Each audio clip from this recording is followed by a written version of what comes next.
So, hi everyone. I'm sorry that I can't be there.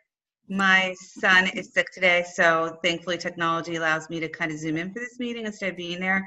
Uh, and I feel bad because we had two guests that I was really looking forward to meeting and talking about.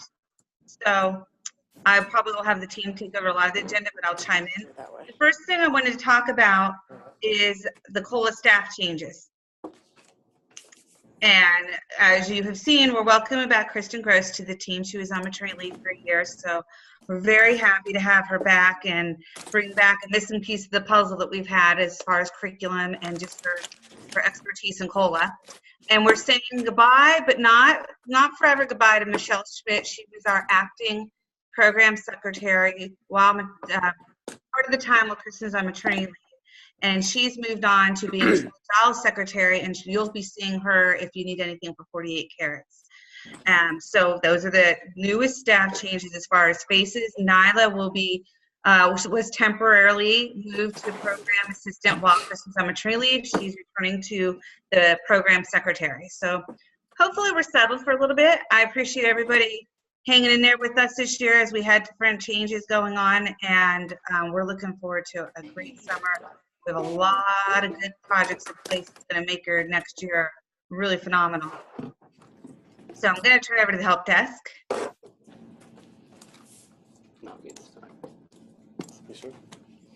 Just a reminder, I think since this is the last meeting that we'll talk, just to announce this, you have a couple months yet, but for equipment to be returned, we're not doing it at the end of this quarter. The students will have until the end of the summer to keep the equipment, but we will need it back at a deadline of August 14th. So that gives us time to have it checked in. That's the last day. If you can't get it to us, at least a ticket letting us know that you have it from the student in your possession. That way, again, you don't get invoiced for it unnecessarily. And that's the policy we've had in place for the past couple of summers, so this shouldn't be new to many of you. But if it's returned after that deadline, you'll get a charge for having equipment out for the whole quarter. So this is just us understanding that you have some seniors that may need to borrow the equipment throughout the summer. Go right ahead. You're getting some extra use for free if you need it. Why don't we move on to the general information, and if we rush through some things, please slow us down. I just want to make sure we have room for all the presentations that we have in our program. So Brian, you want to talk about this? So yeah, as in years past, with summer quickly approaching, if you guys have local teachers that will be going on summer break, just send in a ticket letting us know that they need to be transferred over to a vendor teacher. The sooner the better.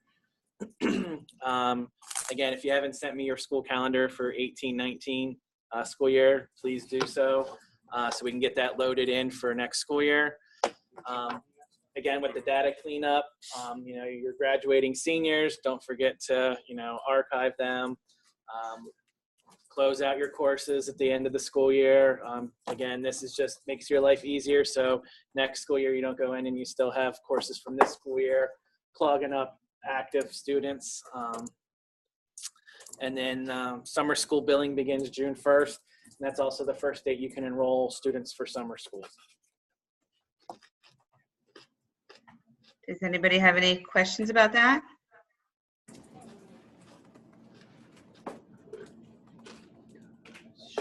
There's another section. I think it's Would you like to talk about internet reimbursement? Sure.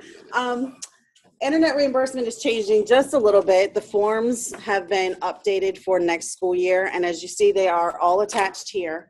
The letter is the same letter that goes with each form, but we had a little bit of confusion with all the hands that were in it this past year, so I made little checklists on each form. That way parents have less questions, but we need to make sure that each full-time student that is offered internet reimbursement does receive these forms. If you have any questions, you can feel free to email me. I had emailed everyone earlier this week to see who would be interested in equipment or internet reimbursement or both. So if you have not completed that Google form that I sent to you earlier this week, please do so by the end of this month. And if you want to check out the forms and have any questions at a later time, please feel free to email me.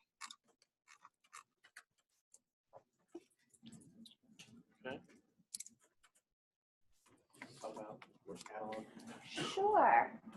So course catalog, I think we were just looking to maybe get some feedback. I know this past year Nyla worked on the catalog correctly. It was Hillary. Hillary and so just Hillary did it. And she put it in Google. And I think I was just trying to see if you guys liked it or if you didn't like it. If it's working for you, then we're not going to change it.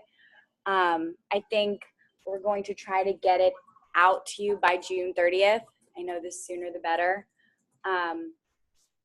We just weren't sure if you guys liked it. Maybe if we would group all the courses together, so all the algebra courses, or would you like to do it by vendor? I just didn't know if anybody had any feedback, or was it working for you guys? Anybody? Is it working? Okay. I think it's nice with Google because you can do a quick search and find. It's a little easier to work with than Excel. But if it's working for you guys, then we'll keep it that way. Do you, the group, please speak up, because we don't want to spend time creating something that if it's not useful, you still need a PDF version where we take everything out of a spreadsheet-ish format and stick it then also into like a traditional looking catalog. Is that necessary? Does anybody in the room still use that? Because it's an extra step that if nobody's using it, then why have us create it? So please, because if you don't speak up, we're going to make decisions without your input. Well, we have a link on the site where the kids click on it and it takes them to your link with the actual traditional looking catalog on it. We still Okay. use it. Okay. Yeah. So in other words, like you go to ldsd.org/Keola, you're going to see high school, middle school tabs, whatever. They click on that and you'll see course catalog. They click on that and it takes that student right to your page. It says high school catalog, middle school catalog. Oh, They okay. click on that. It just brings up the catalog. I've been doing that for 7 whatever years. Okay. We still use that too. the Okay. catalog. Okay. I don't Alright. print them out. I only might print out like one full Okay. copy. And then I take the pages where the courses are listed. So I have a hard copy available just in case, but we refer everybody to the website. Okay. Okay. It goes right to the That's good hyperlink. to know. So let me explain a little challenge that we're facing is that sometimes during the year, the vendors change descriptions or add to the catalog. And so if you print out a copy, you don't have the latest version. And on our end, we make sure then the website's updated as well. So just giving you that caution, as soon as you print it, you may not have the latest version. That's Which is fine, So yeah. We gotten away from the printed versions. I might only Yeah. print one in the beginning of the year, but then we refer to the link whenever I have a kid in who's asking me questions about classes. Great. So Okay. it's September, October, December. Okay. That's the way we do it. Perfect. Well, we'll continue to provide you one. Yeah. You still want them listed out by vendor, or do you want them like I all like the it by social vendor. studies one? I like it by vendor. Okay. That helps us tremendous. That helps me tremendously. What about other people in the room? I agree by vendor. I agree too. Okay. Vendor. So then the Google form, if those that want it by subject, they can always use the Google form then. Yep. Okay, I think that's a good compromise. So too. Thanks, guys. This is the kind of feedback we need. It's helpful. Mhm. So Natalie, you want to talk about PAEF 18 because we have yet to put it to rest. It's still active. Can you click on that attachment? Yeah. As was brought up before, some of the presenters for the PAEF 18 conference wanted you guys to have the information. So what we did, we worked with those people and we are actually having Zoom meetings. They will be recorded in case you cannot make this. Sorry, you just, I'm going too fast. There you go. This is on your agenda and it will also be going out in the weekly update tomorrow. All the Zoom links are there. So if you get a chance to be a part of these meetings, they're already set up with all of the vendors and you can see the topics as well. if you have any questions, you can email me, but all of the links will also be shared in weekly updates as well, even after you have them. And so you can see the recordings at a later time. So we will keep all of those in our folder just in case you ever need to reference back to them as well.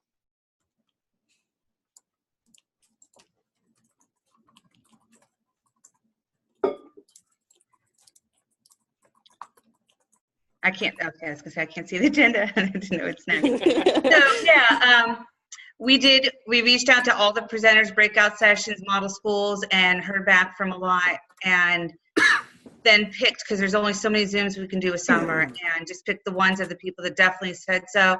The model schools also volunteered to be breakouts for PAEF 19, so we'll still see those sessions. We're just gonna incorporate them in different ways. And in one way, it helps us with a little bit of PAEF 19, having some sessions already figured out. So, genius. Let's move on. So, I guess that was 2 weeks ago. I did the Zoom training, kind of end of year genius cleanup. I have the link here for you. Again, it's just completing those courses, advancing the grade level of the students, and getting those information out for the report cards and different reports you can pull for that. So like I said, the link's here for you. If you have any questions, just let me know.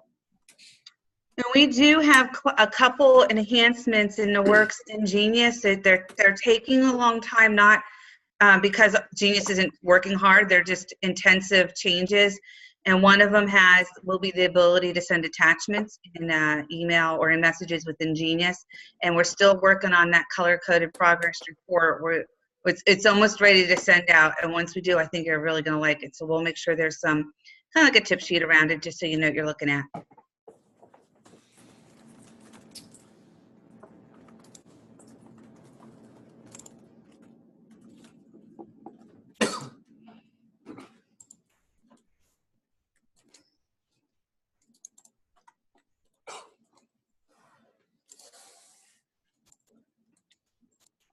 So here's an attachment with the extended electives for next year from Edison Learning. These are new releases coming for fall 2018. We sent this out in a weekly update, but we just wanted to remind you about it as well, just because sometimes you're busy when those weekly updates come out.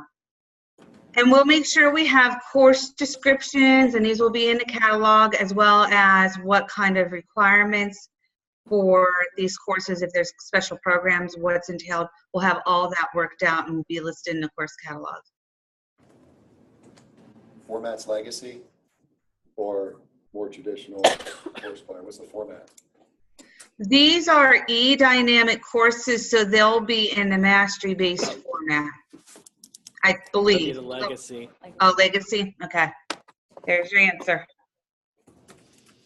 Because the kids always ask me that. Yeah. We're hearing you. And then the project-based courses for the fall will be the following, in addition to what we had this year. And then that completes the courses that will have mastery-based projects in them as far as the initial project. If Edison does any more, it would be, for a following year, but this is it for now. And we'll make sure that you know what the projects are that are in there. And please feel free to give feedback to us or the online teachers about what you did or didn't like in the courses, the project-based courses, and especially from the beginning of the year to the end of the year, what worked itself out or what still is a sore point. Please let us know, because we will pass that on to Edison. And there's projects that will be in those courses. Oh, the projects that were in the courses. I got you. Yeah. Like that college ROI, I think that was probably in the finance one. So these are the projects, but we'll have it listed what is with what course. Kids are struggling.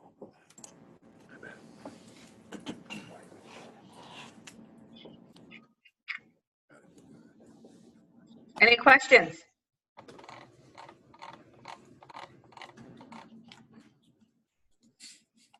Nope. Okay. We'll move on then. Well, should we bring up Algebra 2? Yes, please. So, Andrew, you can speak on this too. There was a I guess it was a glitch Yeah. in the Algebra 2 Part 4 course where the Unit 2 and Unit 3 exam never showed up for the student. Mhm. So we made the decision, so the student never saw it. They did the Unit 2 review, and then they moved right on to Unit 3, never taking the Unit 2 exam. And it only affects students that were in parts, Yeah. lessons 31 to 50, Yeah. in Algebra 2 Part 4. So right now, Edison fixed it. If the student is in that range of 31 to 50, the next lesson they're going to do is the Unit 2 exam. And then it'll put them right back where they left off if it's in Unit 3. If the students, the grade's already been accepted, the student's not affected. If the kids complete already, they're good. It's just the kids that were active in 31 or later. Yeah. Less than 31 or later. And this affected about 30 students across the consortium, and so we have told Edison to contact the students and the advisors that are affected by this, and those that aren't in our IU, we will be contacting the IUs as well, just so everybody's aware. This was a glitch on Edison's end, and they caught it, and at least there's a fix for it. I'm sure that you might hear some parents complain. Feel free to pass their frustration on to us, and we will be sharing it with Edison as well. And if you need the list of students, I have the list, so I can check for you after the meeting and let you know what students are affected. It wasn't every Algebra 2, okay, No. because I was just looking through some of mine. Yeah, it was only, the list that Edison sent us was like 30 or 30 kids. kids. Every That's week. across the entire consortium. Yeah. The bulk were in here in IU 15 though. Okay. Interesting. And we'll make sure you know, definitely. This was a big discussion that we were all there, well, the team was going back and forth today. Is brought to our attention late yesterday, so we had a chance to talk it through. All right, why don't we move on to one of our guests, and I have the joy of introducing Jamal. I have never got to meet him in person yet, unfortunately, but Nyla brought this organization to my attention in PA CareerLink. I can guarantee there should be somebody in your school that's familiar with CareerLink. It may not be you, but there are people that know about this, usually guidance counselors. But I really feel that this is a good resource to bring to your attention, especially because of all the talk and movement towards creating career readiness, career pathways, documentation, job shadowing, and it's something I personally feel really passionate about. We can no longer hold college as the gold standard of achievement. There are many, many pathways after high school that lead to very successful pathways in careers.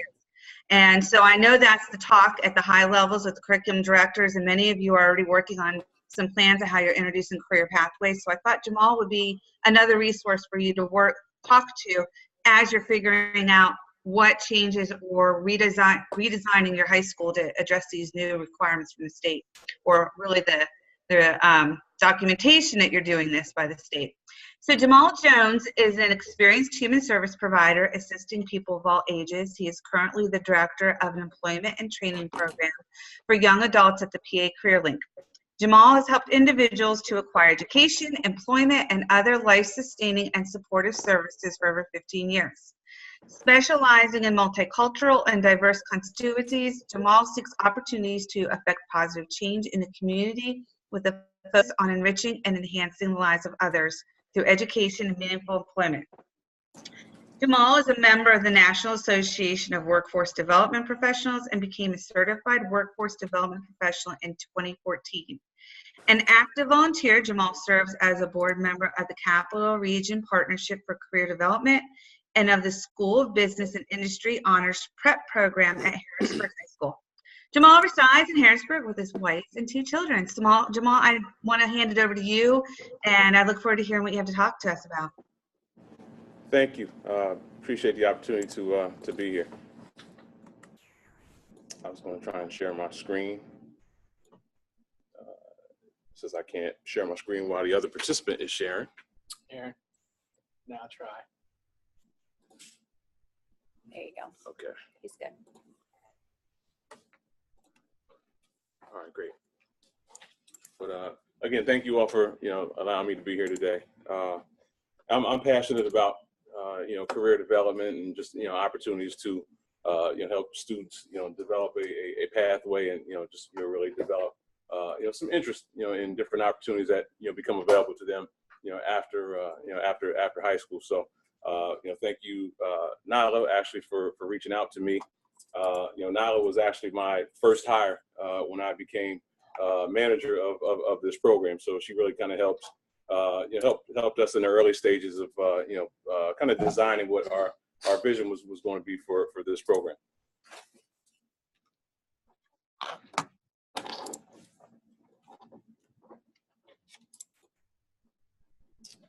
ResCare Workforce Services, we operate employment and training centers in Cumberland County and in Dauphin County that support youth and young adults ages 14 through 24. We do various kinds of programming that, again, really serve as initial opportunities for students to, gain some early career awareness.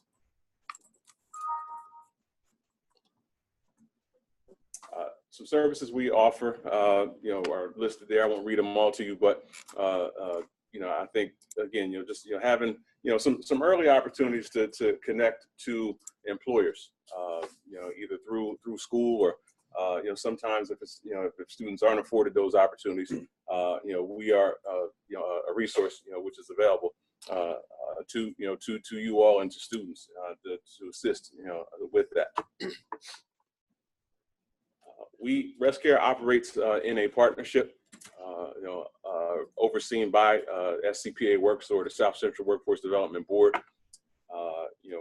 Our offices are housed inside of the Career Link. So a lot of times when I'm out and about, I'll talk a lot about the Career Link.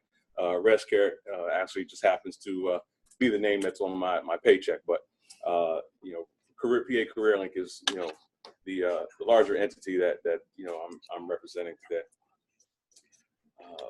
I'll talk to you about really two different programs that we facilitate. One is for kind of what under the WIOA legislation identifies as in-school youth. So those would be young people who are ages 14 through 18 who are still enrolled in a formal K through 12 educational program. That can be a brick and mortar high school. It can be various kinds of online learning programs, alternative schools, but generally you do need to be between the ages of 14 and 18 and be enrolled in one of those kinds of programs. Our programs are federally funded. Our in-school youth programs at this time are for individuals that qualify under the TANF income guidelines. So that can mean several things. One, you can be in a household that your family does receive cash assistance, or if you're not receiving cash assistance, generally, if you're someone that would qualify under the free and reduced lunch, you could potentially qualify for programs. Another way that we're able to qualify some individuals that typically may not fall under that guideline, if you are a student who has an IEP or has some form of disability, what that allows us to do is to exclude your family income and consider that student a family of one. In that case, we would consider any income that individual youth has earned over the previous 6 months. So a lot of times that can potentially screen someone into our programs that typically would not qualify because their family doesn't meet that income guideline. Some of this information I thought about bringing some handouts, but I thought, well, you never know how many people are going to be in the room. You don't want to bring too many. If I bring too many, I leave them around. You guys throw them away, or I end up taking them back. They stay in my car. But being an online learning consortium, I thought you'd appreciate us just kind of being digital today. So at the end, I'll give you my email address. If you need any information, reach out to me, and I can email you some things. I'll talk a little bit more about our services for in-school youth. Our primary service that we're offering is called the Paid Work Experience. What that allows us to do is to partner with local businesses, local agencies. We also partner with school districts who serve as a work site.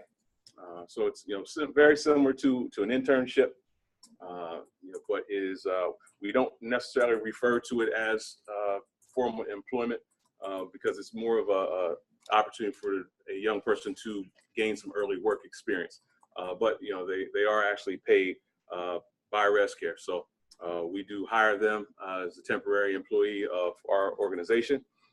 And then in that, it provides them with a really strong opportunity to, gain some early employability skills. And, you probably, have heard that term, soft skills a lot. To me, those soft skills are really just, general skills that we use every day, in work and even outside of work, just from meeting people, knowing how to, maintain workplace conversation, knowing, appropriate use for our cell phones. Really, those are, kinds of skills that, as I talk to many employers, those are, the types of things that they're looking for from young people in this age range. Not so much they need to be, highly skilled or really have a lot of, hard or technical skills, but really just the ability to, show up to work on time, dress appropriately, speak appropriately, behave appropriately. Those are really the kinds of skills which, they find that, young people are lacking, which is what they can acquire through this paid work experience. Ultimately, our goal is that it prepares them for, for future employment. We provided opportunities in, several different industries and areas. Again, we find that at that 14 through 18-year-old age group, a lot of the skills that they'll learn in these kinds of employment will be largely transferable, so that just an initial work experience that they have, in one of these, industries, can ultimately transfer into future employment, possibly even, having some early exposure to an area where they want to pursue a career at some point.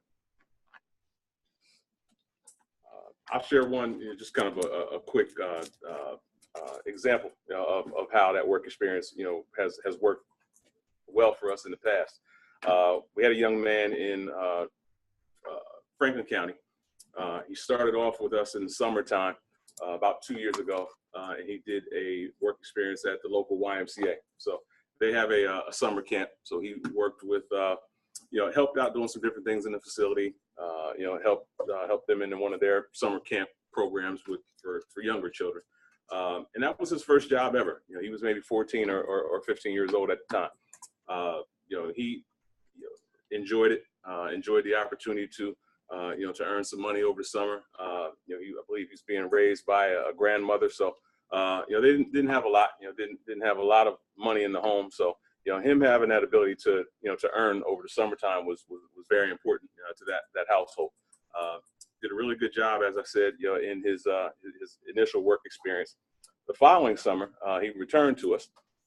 He worked again at the YMCA, but after the summer ended, he inquired about, some, whether there were some additional opportunities. Fortunately for us, when we're able to, typically depending on funding, we also do a year-round program, which young people can work a reduced amount of hours, throughout the school year, after school in a part-time capacity. So after his summer internship ended, we brought him back on, and he worked at a local restaurant in Chambersburg, offering some support in the kitchen, clearing tables, washing dishes, doing that kind of thing. Long story less long, he ended up being hired on at that restaurant, after our program ended. So, just to recap, we take a 14 or 15-year-old who is now, probably 17, probably nearing graduation, and he's been, employed in some form for the past 3 years. Initially with our support, but following that was hired on directly, by an employer. But I think the relationship that we were able to initially create, in developing that work site, introducing him to that employer, having that employer, become really comfortable with him, and then being able to train him, at no cost to that employer, led to some independent employment. So, pretty much that's a perfect scenario for me. If that can happen with every young person that we work with, that after we kind of step out of their lives, they are able to continue to be employed. That is, ultimately, our overall goal. I'll transition now to our out of school program. So we also work with young people, once they have completed, kind of their formal K through 12 education. This group, includes a wide range of individuals, being 16 through 24, not attending any school. That could mean they've completed, high school with a diploma. That could mean that they dropped out of high school. That could mean that they have completed college and now hold a college degree. But as long as they fall within that age range and are not in a formal educational program, that could qualify them for this service. So as some of the students that you all are working with and kind of oversee, our out of school program can be alternative to college. It could really serve a presence kind of in that gap year for maybe someone that has their high school diploma, maybe not ready or not certain about what their next step is. But our out of school program could really help to bridge that gap. Because it keeps them engaged, keeps them still connected to some structural activities. So 16 to 24, not in school, must be a Cumberland or Dauphin County resident, and must meet one or more of these conditions. So, those conditions are identified by the federal government as a barrier to employment or barrier to completing some form of education.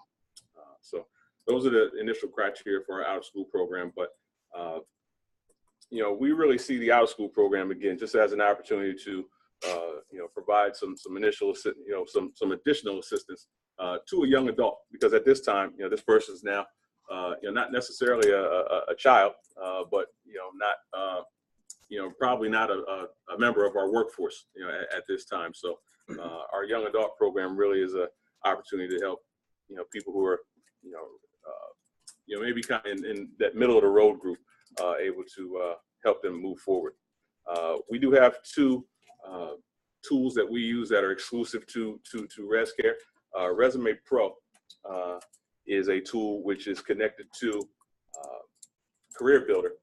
So it feeds directly into Career Builder, gives you an opportunity to post a resume, tweak your resume, fine tune it, and then have that resume be fed into Career Builder, which would give a person opportunity to search employment really across the globe. And then ResCare Academy, it's online training platform. If you're familiar with Skillsoft, it uses some of the Skillsoft curriculum, but it contains over 4,000 free courses. It can be used for GED preparation, but we use it a lot for preparation for our internships. There's customer service training. There's diversity training. There's training on how to interact with an upset customer. There's a customer service simulation program that it allows someone to use. We use it a lot in our office, but being that it's online, once you have access, you pretty much have 24-hour access, around the clock. So, again, just having an opportunity for a young person to have some tools at their disposal to help prepare them for some next steps. Our readiness program really involves, these things, the coaching, the case management. I mentioned before, this, many times the individual we're seeing can be ages 16 to 24. I'd probably say 19 through 22 is really where a lot of those individuals fall. Maybe have had some early employment, but are not yet into a career. Maybe have worked in fast food, and maybe held some retail jobs. But typically, this individual is coming to us because they want more, they want better. They're seeking opportunities to maybe have work that helps them earn a living wage. They just may not know how to go about it. So we have career coaches on staff that are able to help them develop a plan to get to the next step. We do an internship program. We call it the Young Adult Internship Program. Very similar to the paid work experience we do for the high school age youth, but with more of a focus now on, will that internship lead to long-term employment? And again, we have, had that happen for us several times where someone worked an internship with us for anywhere from 6 to 8 weeks. Sometimes it's extended if it's going really well into a couple months. After that, we will assist with a job search. If that individual is not able to find employment, with the business or with the business that hosted them on their internship, at the least, they've gained possibly 2 months of work experience, which now they can now add to their resume. Valuable relationships they've created. They have references now, and we'll work with them to help find them employment with another employer. But our goal is really just to help people reach their highest level of independence and help them live their best life. And we found that really education and employment are two invaluable tools that everyone needs in order to live the kind of life that they like to live. Over the last year, we've kind of moved away from our in-house GED assistants. We used to have an instructor which taught GED on the premises, but we do still, because we do serve individuals that come to us not having a diploma or a GED, we do still offer some assistance with them, working to obtain that credential. So we do assessment through the TABE for everyone that comes into our program. If they are deficient at all in any areas, so if they score below 9th grade level, we can get them registered with GED Academy, which is another online tool that we use. There's modules which they can complete in that GED Academy, which can help them increase those levels and be prepared to continue their studies. We worked with 2 outside ABE providers to where we would refer someone out if they were interested in working towards their obtaining their GED. A good thing that we can do, which in the past I've heard that reasons why people don't continue their GED studies is they may need to work. They don't have time to attend GED class.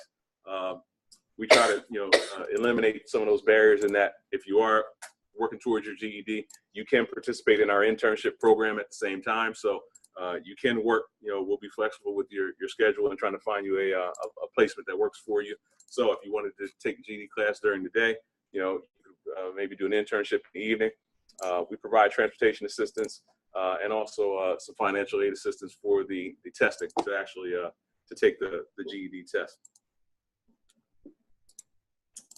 I just mentioned, our program allows us to remove some of the barriers which stop people from pursuing their education, or remove some of the barriers that may prevent someone for looking for employment or being able to acquire the kind of employment that they want.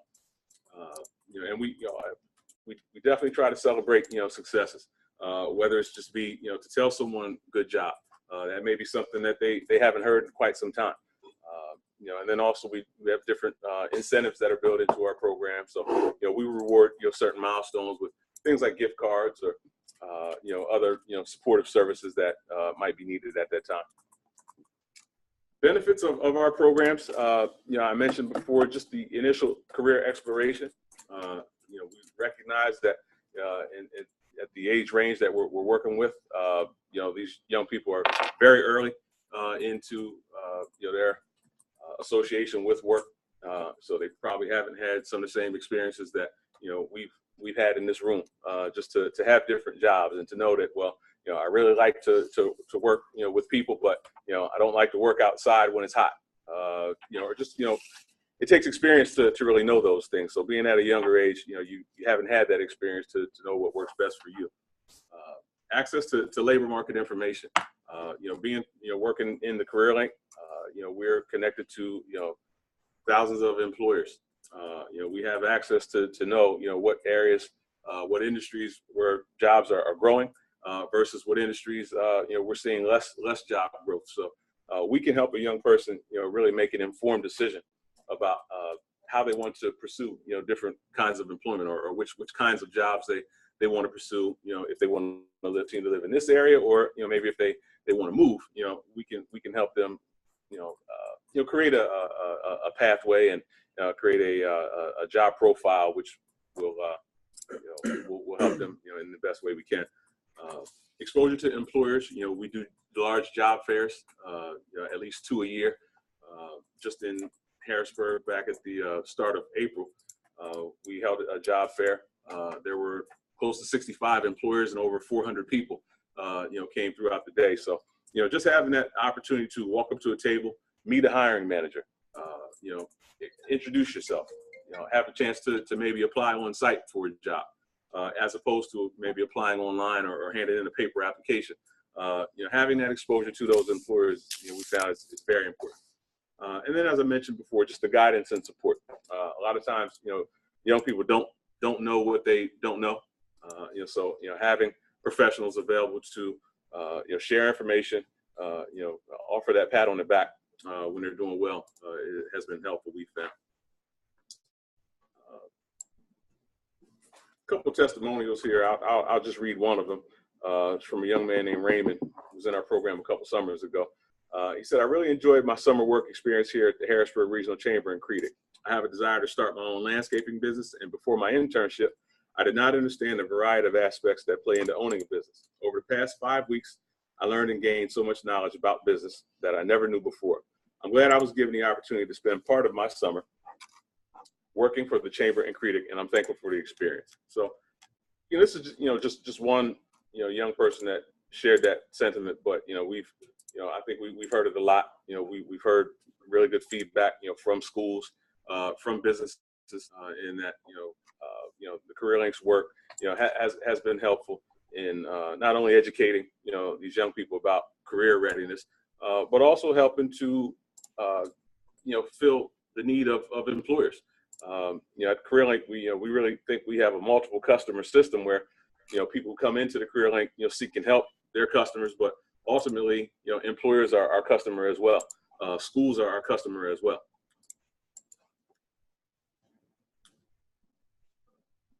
If you'd like to contact us, we are based in both of the CareerLinks in Cumberland County, in Carlisle, and then also on Cameron Street in Harrisburg. So you can walk in. Feel free to give us a call. I think a lot of people find out about the CareerLink too late. Usually when they are unemployed or in a situation where now it's a dire need for them to find work. But we have free workshops that are taking place. There's just a ton of resources available. If you'd like to contact me personally at all with any follow-up questions or resources, I can send you a copy of this presentation if you like. Email is usually the best way to reach me. So feel free to reach out.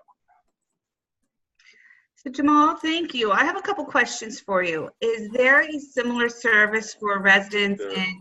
I don't know if you have time for questions. I can take questions that you may have also. Are you able to hear me? With your in-school program you have with the special ed kids, do you have any coaches that go out with them at all, or? We don't have the ability to send someone out for like the length of a work shift. So if we had someone working maybe 4 hours, we can't really support that each day. But we do have, I mentioned we have case managers who remain connected, to any of the students that we do send out on a work experience. So as long as we were able to schedule it, we have had, usually the first day that a work experience takes place, we will, send out one of our case managers just to make sure that they get off to a good start. Someone will come on site on the work experience at least once a week. If a student is working with a job coach, maybe through the school or through another service provider, that job coach is welcome to come out with that student into their work experience. So, we do, maintain a presence, and we can come out and support them. But unfortunately, we can't, we can't support in a full-time job coaching role. Jamal, I have a question for you. We have some schools. I'm wondering about how being in my capacity with Keola, I'm not so familiar with what the high schools are familiar with. Mm-hmm. And, so it's just yesterday I was on the phone with these two students who aren't doing well in my school, and their parents are saying they're going to sign them out, and they're both 16. And, so I look at this and think, wait a minute, like I hope that the dots are connected for these students when they walk into those high schools and talk to those guidance counselors. Sure. You know what I mean? Sure. Yeah. I mean, again, we found that, sometimes we're almost the best kept secret.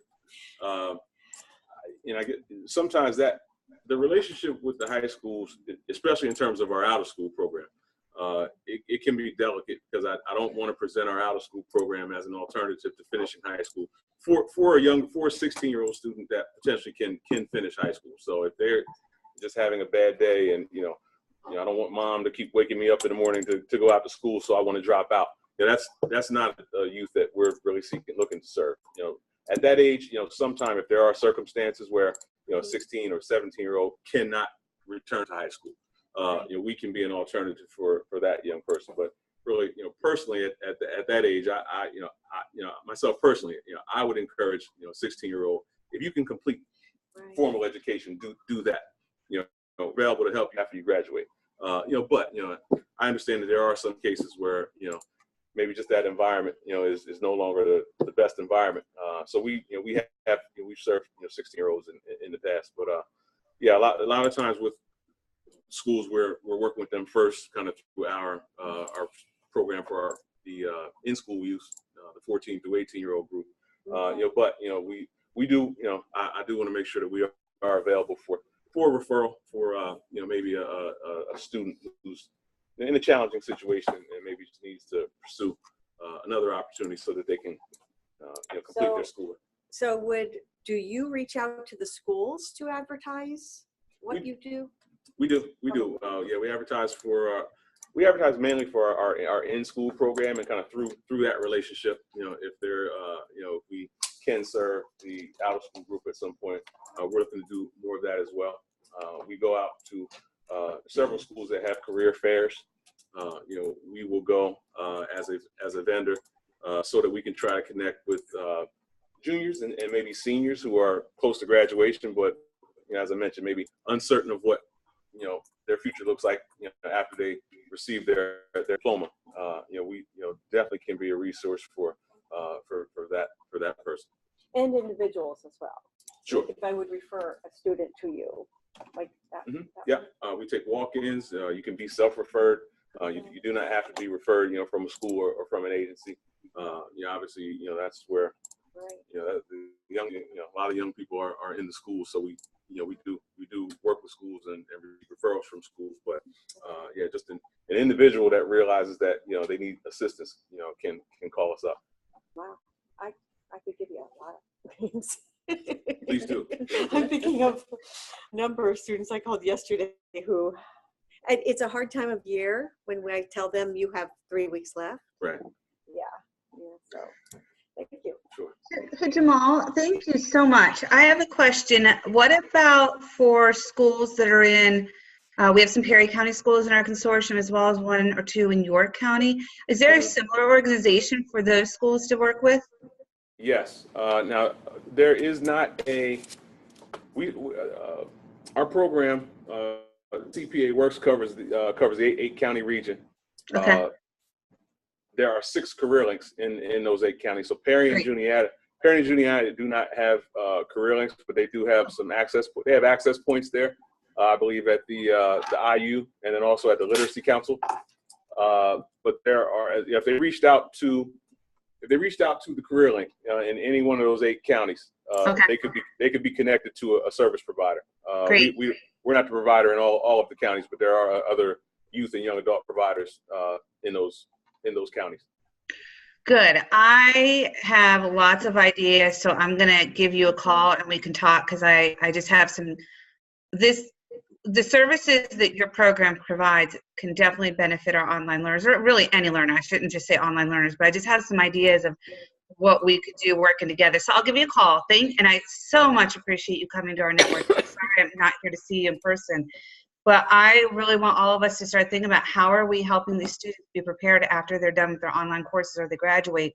The more resources we give, and like Jamal said, the more exposure they have, the better chance they have of making correct career paths for themselves. So we're gonna take a quick 5-minute break and say goodbye to Jamal. And Jamal, I'm gonna be in touch with you. Okay, And thanks, Alex. yeah, no, thank you. And Odyssey Ware is gonna come in and set up. Please contact Jamal. You know, he's a resource for you and your students. Could you give us your address again? The address that you, on Cameron Street? Dr. Lopez, I can put that in the weekly update for Great. everybody to have Perfect. tomorrow. That is not a All right. problem. It's at, Harrisburg address is 100 North Cameron Street. And I'll include his email address as well. Great, thank you very much. Okay, so we'll convene in 5 minutes. Is everybody okay with the 5-minute break?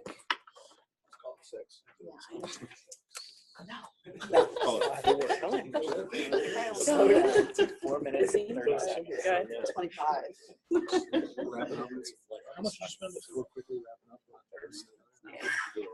It's been Good. a week.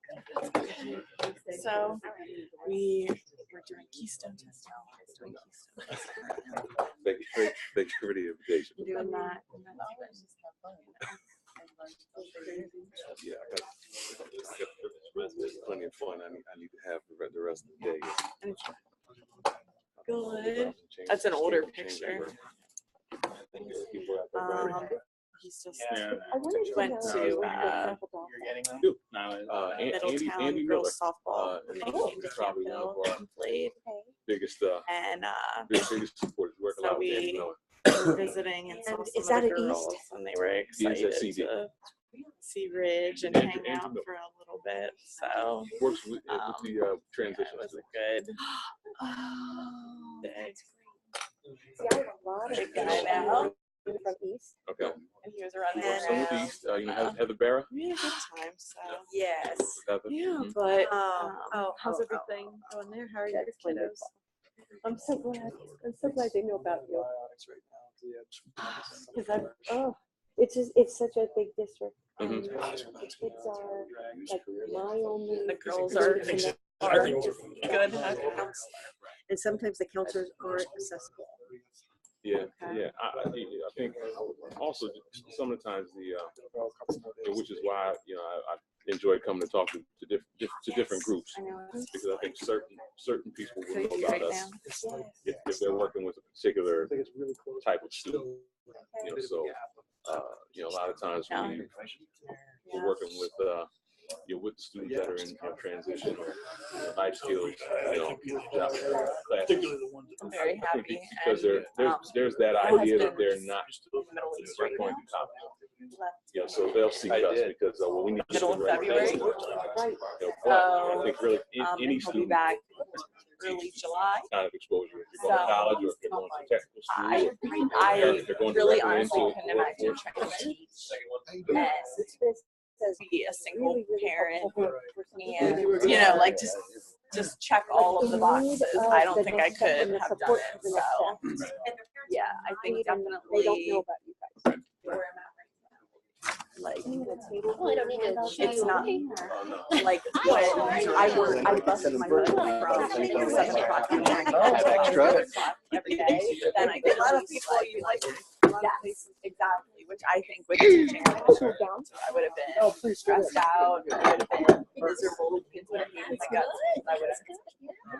I'm excited to hear about it. Oh, so it honestly worked out really well. So it was great, and I really like everybody I work with. And the kids are so stinking talented and good kids. So.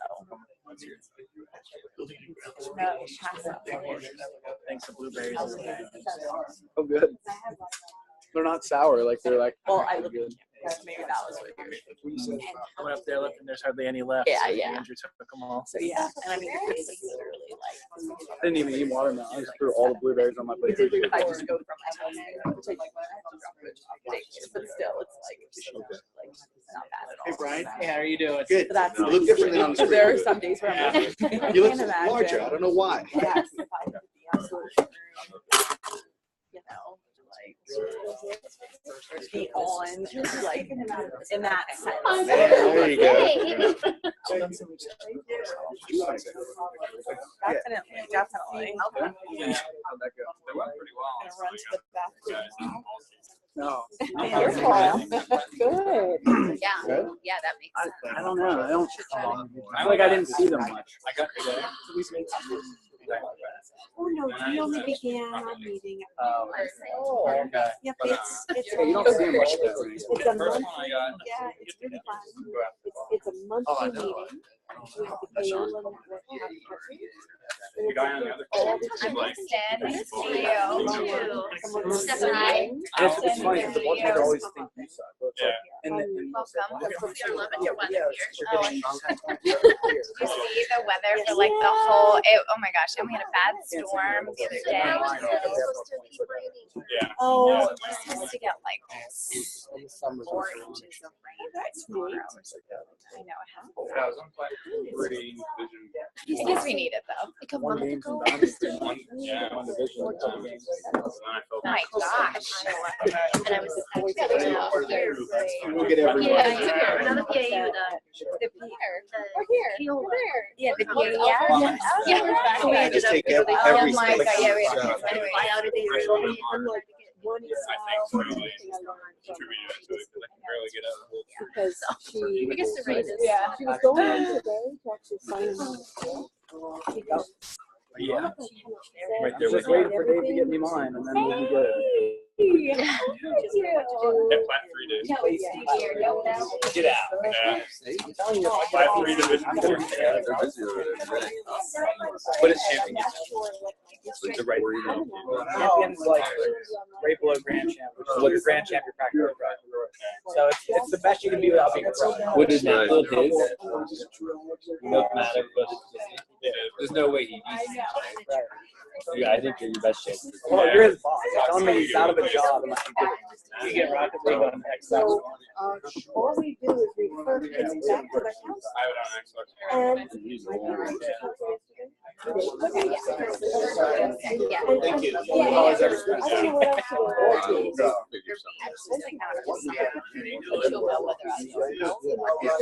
So I'm like, okay. Help you. Oh, we were half turning around. Yeah, they were on their way. Swerving. In a minivan. Losing. Yeah, they were in a minivan. They weren't even, they didn't have like four-wheel drive or anything. Summer had to leave early for the storm, so I got all the way to Atlanta. And I was Hey, I like that. about to leave for Allentown. Yeah, run. And they left. Yeah, I couldn't believe it. Oh my gosh. Brian, you were at the last place. Okay. Yeah, very good, very good. You look familiar. I thought so. Really, when I see the red line, it's like, question.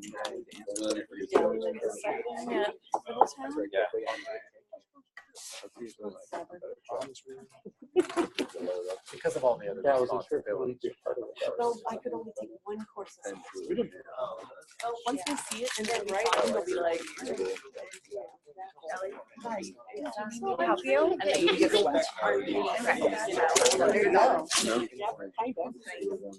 Hi. And all of the, there are a lot of people in. It was whether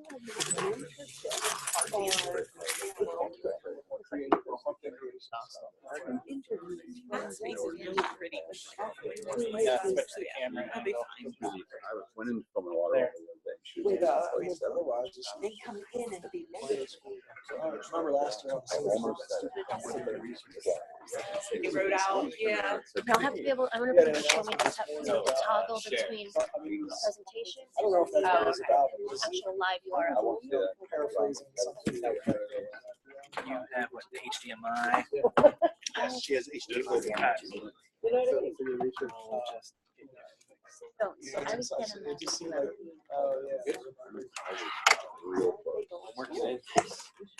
that. Themselves in all trouble.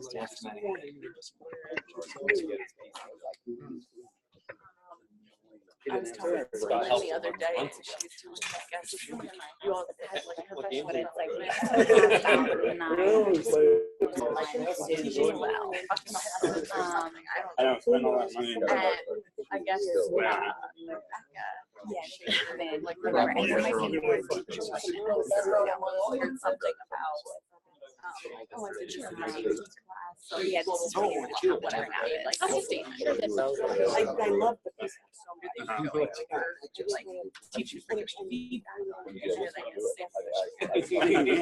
Now, when Lynn was sharing the Bridge, so now you're gone, and Rebecca and I are the same person, because we're see how Lynn, Yeah, honestly, how it comes people down would to- seriously like not be able to tell us Fight, apart, trust, and and you're like, proactively, come on, people. So apparently now Lynn and Rebecca are. She's like, why does no one know who I am? I'm just letting Holly know what's going on. Then I'll tell them the rest of the future ones. Because she was like, oh, I guess it really doesn't even matter if you're Yes, here or not, because but I people are don't just gonna assume that then Rebecca and I are the We're same in this person. Oh gosh, like, don't take it personally. It's fine. Yeah, do I need to join audio conference? Yeah, grandma first. She just said, girl, that's You shouldn't have to. First things first. like.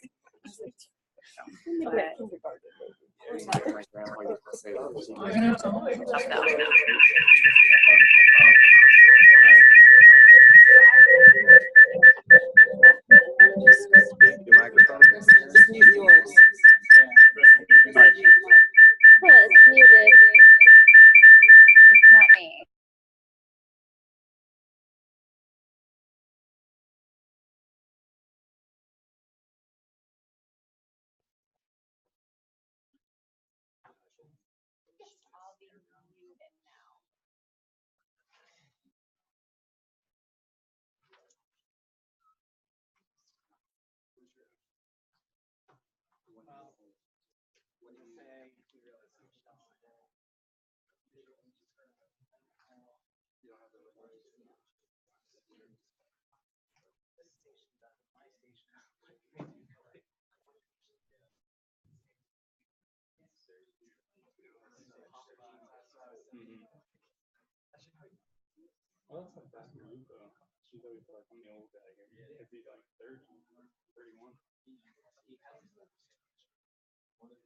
Oh, really?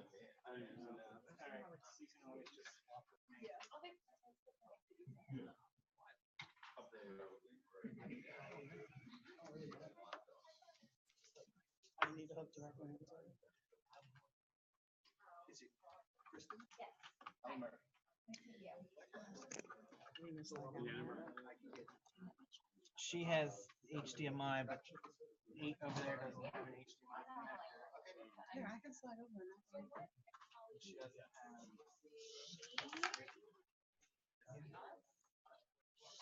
She can see the screen. Invade your space. Right now, she can see the whole room. Are you talking about me? Yeah. I can't see anybody. I can only see Tasha's camera. I see Tasha's, I think that's Tasha standing, but I only see like her midsection and no head.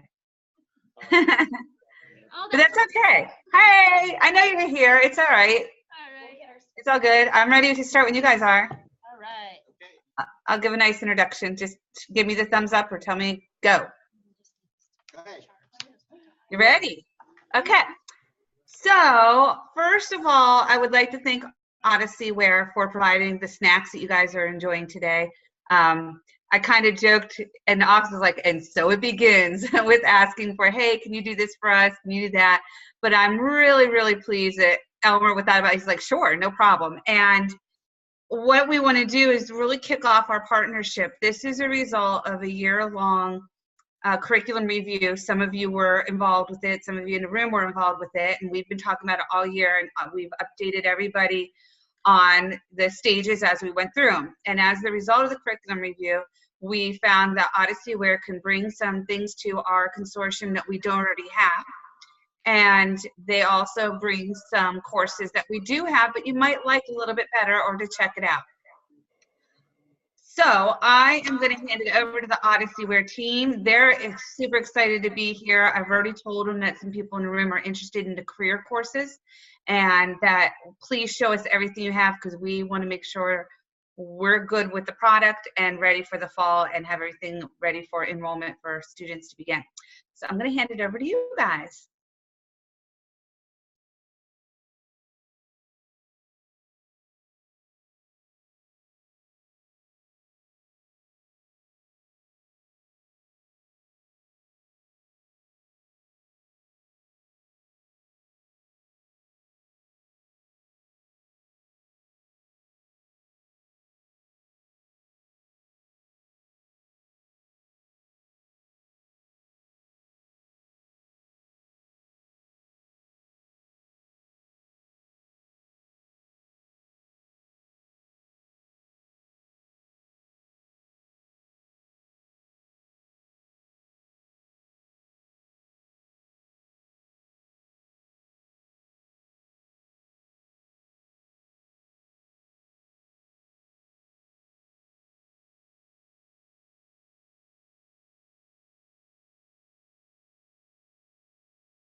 Of the bottom right-hand side.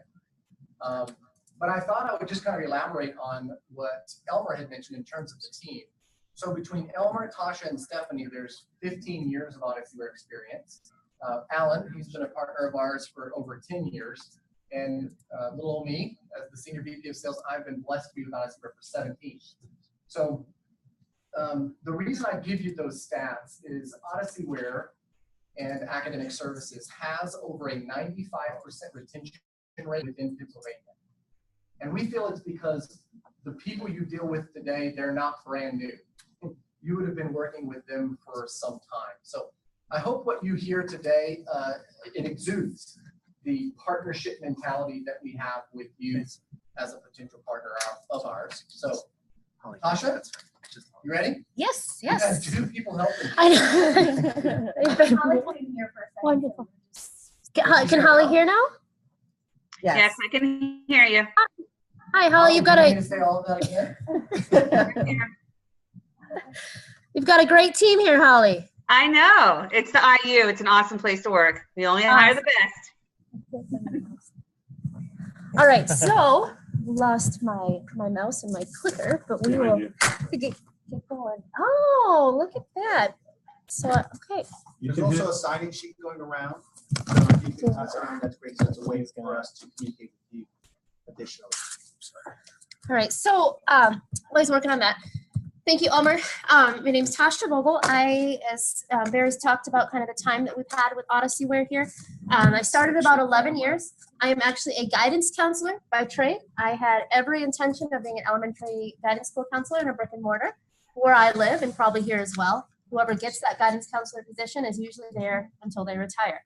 So I quickly found OdysseyWare and was able to start my career there. I work with schools and students coast to coast. I also have 4 kids of my own, a couple who have taken part in OdysseyWare. Our local school district back in Iowa also uses OdysseyWare. And so we're here today to really talk to you about what we have to offer, get you excited about what we have to offer so that you can in turn then get your teachers and your students excited. All right, so I'm gonna sit down for the sake of clicking here.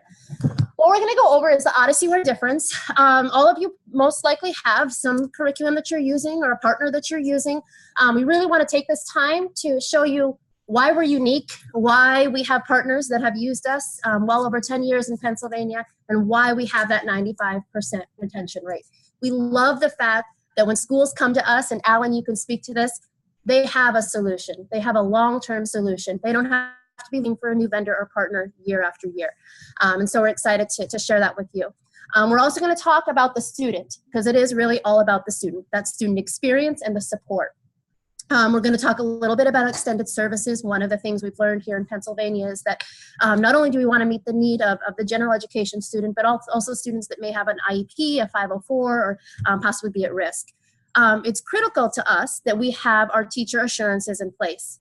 We want you as a partner to understand where we're coming from and how important it is to us that we provide you quality, not only quality curriculum, but quality teachers and quality partnership. And then partnership at its finest, talking just a little bit about implementation, curriculum expectations, and then of course, having some fun and getting into the curriculum. So with that said, I know Elmer did open it up for some questions or some objectives that you're hoping to hear about today. But with this kind of laid out, is there anything that comes to your mind that you know you want to see today from OdysseyWare? Okay, perfect. Then we will just go ahead and dig right in. All right, so first of all, the OdysseyWare difference. It is important that we make sure, and Alan can attest to this, that all of our curriculum is fully aligned to Pennsylvania, to your standards. We have an entire team that works on that curriculum and makes sure that it is on point and is going to meet the needs of your districts and your schools. PA highly qualified and certified teachers. The wonderful Stephanie Shantz over here, Director of Instruction, has an outstanding process and protocol in place to make sure that our teachers working with your students are stellar. 95% of them have a advanced degree, so either a doctorate or a master's. The majority of them have worked in brick and mortar. Many of them virtual, maybe their only experience. The other thing with OdysseyWare, the difference here, the single platform, what we found, and even specifically with me working with schools throughout the country, is that when kids dig in and log into their curriculum, they want to feel confident. They want to know that what they see in their math and the way they navigate in their math is going to be consistent to how they navigate in their science. How they reach out to their English teacher is going to be consistent with how they reach out to their history teacher. It needs to be stable for these kids. We don't want them throwing in the towel. We want them to be comfortable in their content. So that single platform, same thing goes with the Java Free. How many of you in here have been either, maybe it's a college class or helping a kiddo out, and you want to open up an article and it asks you to plug something in? Anyone? It's frustrating. We don't want our kids having to deal with that. And so they don't. Java Free means that you don't have to worry about those plugins. Kids and parents actually love the fact that it's Java Free. Cloud-based, flexible, and engaging, research-based. Over 40 years of experience doing this. Partnerships, coast to coast, north, south, east, west. We've worked with many schools over this 40 years.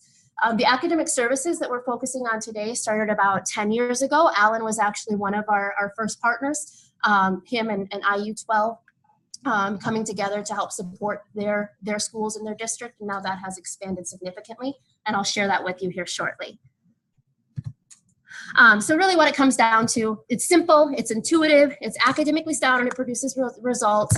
It's relevant, accurate, and engaging. So the other thing that we've found with kids is that whatever curriculum they're working in, it needs to be relevant to them.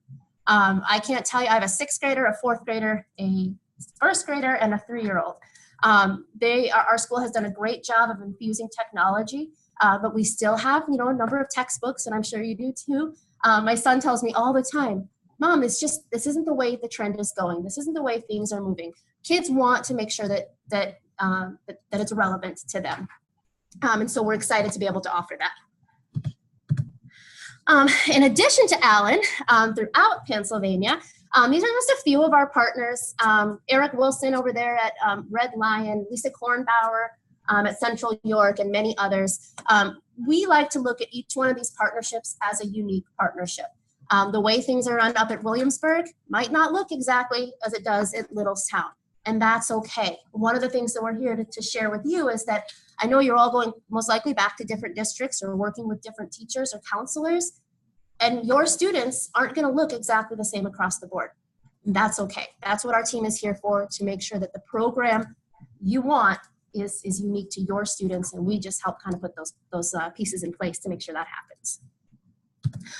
Also, want to look at the state of Pennsylvania. Elmer flew me out here in a snowstorm. I think, how many of you were supposed to go to the PAIF convention? Anyone? Yes. Did anyone actually start traveling? I said you started traveling, right? Did you turn right around? Yeah. Yeah. So we're excited. We're going to be at the PAU conference here in a couple weeks, so maybe we'll see some of you there. But throughout Pennsylvania, as up to this year, the 17-18 school year, these are the different IUs that we've been into. This does not indicate one partnership, but a single IU that we are in, and there could be multiple partnerships within that IU. With the help of IU12 and the partnership with IU12, now moving into Keola, actually opens up a lot more doors. Our footprint has been strong. Our footprint is even stronger now. And it's not just a map that's so exciting. It's exciting because each one of these stars indicates a group of kids that we're getting OdysseyWare. We're able to put that OdysseyWare curriculum in their hands, and we're able to get them excited about education and excited about their future. And so we're excited for that footprint that continues to expand. So thank you, Alan, and thank you, Holly. Holly, wherever you are. I'm here. Okay. All right. All right, so let's actually dig into this. I want to give you kind of an idea of what that curriculum looks like, how it can support the learning for your students, and why we get so excited about what we do here at OdysseyWare. All right. So what we're going to do is actually log in as a student so that you can see what that student experience is like. Now, we want to be very mindful of your time here. It will probably take about 20 minutes. Please keep in mind, if we have that, Elmer, you keep me on pace if I need to back that up. Oh, so Holly, okay. A little more. A little more? Oh, she doesn't want to just see my face. That's right. Okay. All right. So we'll take about 15 to 20 minutes, and I want you to keep in mind what I'm going to show you today is really a high-level overview of the tools and resources and curriculum available to students, and then also how our teachers complement that curriculum. If you have questions, shoot them out there. I'll do my best to make sure we get them answered. But the overall goal is just so that you walk out of here thinking, you know what, I know what this Odyssey Wear is all about now, okay? All right, so 1 second here. I'm going to just back up real quick. I want to give you an idea of the courses. We're going to actually hop into an English course, but I want you to just take a look here. Off on the side, we have our courses, our core. English 1 is what we're going to look at. Electives, we have Spanish, and then Introduction to Information Technology.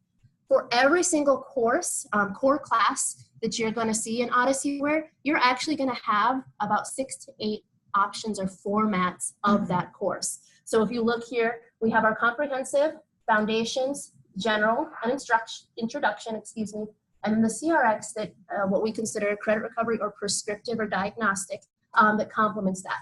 Stephanie, do you want to, before I hop in, just share a little bit about the comprehensive, foundations, general, and introduction courses? Sure can. So the comprehensive courses, I think we've heard from Alan over at IU12 that they are heavy in writing. We do a really good job at helping our students develop their writing capacity and getting them ready for college. We are a college-bound course. Our courses are for college readiness. So what we've learned is that those necessarily do not work for every single student. Those courses are very high-level courses, which is great and can really help students progress and succeed. But we wanted to give some other options and some other availability. So what we came up with in the past couple of years in trying to work with Alan and hearing what his needs are is develop foundations, general, and introduction. So the foundations course is something that is going to give students more of an introduction into the content. So if you had a student that was taking English 1 and maybe the year before they struggled a little bit in some basic skills and basic components of language arts, you could put them in a foundations course and it would gradually build them up into the core content. So that's one option for students. Another option is because of the heavy amount of writing that's involved in courses, sometimes all students cannot progress through the material. So we've seen students cannot complete that in a given amount of time in the course, semester, quarter, whatever that may be. So we developed a general course so that they could reduce the number of projects and the writing assignments, but still work to meet those same standards as the comprehensive version of the course. And then there are specific instances where students really do struggle in writing, but we're trying to make sure that they can still show mastery of the standard. What we've done is we've removed the project so that those aren't roadblocks with students. So that will give you, between 2 and 4 for each version of our courses. Our core courses should have between 3 and 4 versions of the course for your students. The elective courses, like same thing, between 2 and 4. And with CTE as an elective, you would not have the foundation for the introductory version given the course. So each of those courses would be able to be put in that prescriptive mode. So that gives you 4 additional options when it comes to the core courses, Flex, CRX, or Foundations, Comprehensive, General, and the introduction course. Thanks, Steph. So what you're looking here is just a sample of a custom catalog that we're going to be creating with Holly and her team. And even these names may change according to feedback that they provide to us, so that we are going to customize the name of these courses specifically to the needs of the Keola members and membership. So again, anywhere from 6 to 8 courses to enroll your students, including with the credit recovery, and then multiple options for the elective and CTE as well. So again, we just want to give you a broad sense of all the capabilities and how much customizing that we're doing for Keola as well. Right. Are all those options NCAA eligible? So with NCAA eligible courses, they will have to be the comprehensive version of the course. Okay. So we won't be able to alter those. Right. So just by show of hands, how many in here work directly with students? Everybody? Okay, great. So hopefully what you're seeing then is something that you can maybe put your kids in as you think about, not every kid is going to take the same Algebra 1 course. Not every kid is going to take the same Spanish course. And so we ultimately want to give them options, and that's what this is about. All right, so let's go ahead and hop into the actual student experience. What I'm going to do, again, is give you kind of a high-level overview of how we support our students. If I go through something and you want to see more of it, please let me know. We can do that. We will also have some sessions, Elmer, that we're working with Holly on scheduling to do kind of a deeper dive. So keep that in mind. We'd love to have you join us for those. So basically, when the student first logs in, this is what they're going to see. They're going to come to this landing page, the help button up here at the top right. And they're going to have a short video. It's about 3 minutes long. The students will watch this video. They will come out of that video knowing how to navigate the content, navigate the curriculum, and of course get that support from their teachers. Up here, we have our message box. So this is just the same as emailing your teachers back and forth so they can reach out for support by email. You'll learn here shortly, in addition to email, we have a number of other resources for the students to get that support from the teachers. We move over to the left, and this is our Learn tab. This is where we're actually going to get a look and feel for how our curriculum works with the student and how the student interacts with our teachers and our curriculum. On the Learning page, you're going to see the color-coded assignments. The students know blue is for lesson, green is for project. There's different colors for quizzes and tests. By default, you're going to see that kids work in a linear fashion. So they need to complete assignment A before they move on to assignment B, just to make sure that we're setting that foundation and they understand the material well. If you have students that need to move a little further ahead at a quicker pace, let us know. We can certainly work with you on that one.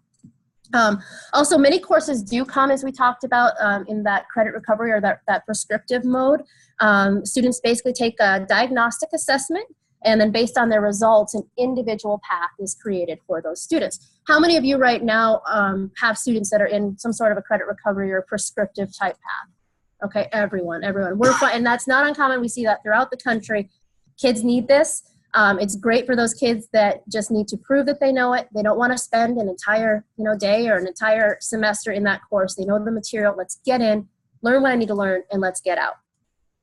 So let's go ahead and just take a closer look at one of our assignments. We're going to hop into English 1A. Yes, Barry? Sure. You talked about a navigation video. Yep. Is that a course, or is that beginning? Like, where is that? Sure. So that video is actually right here on the help page. And that's in every course? That is right as the student logs in. They're going to see that for the first time.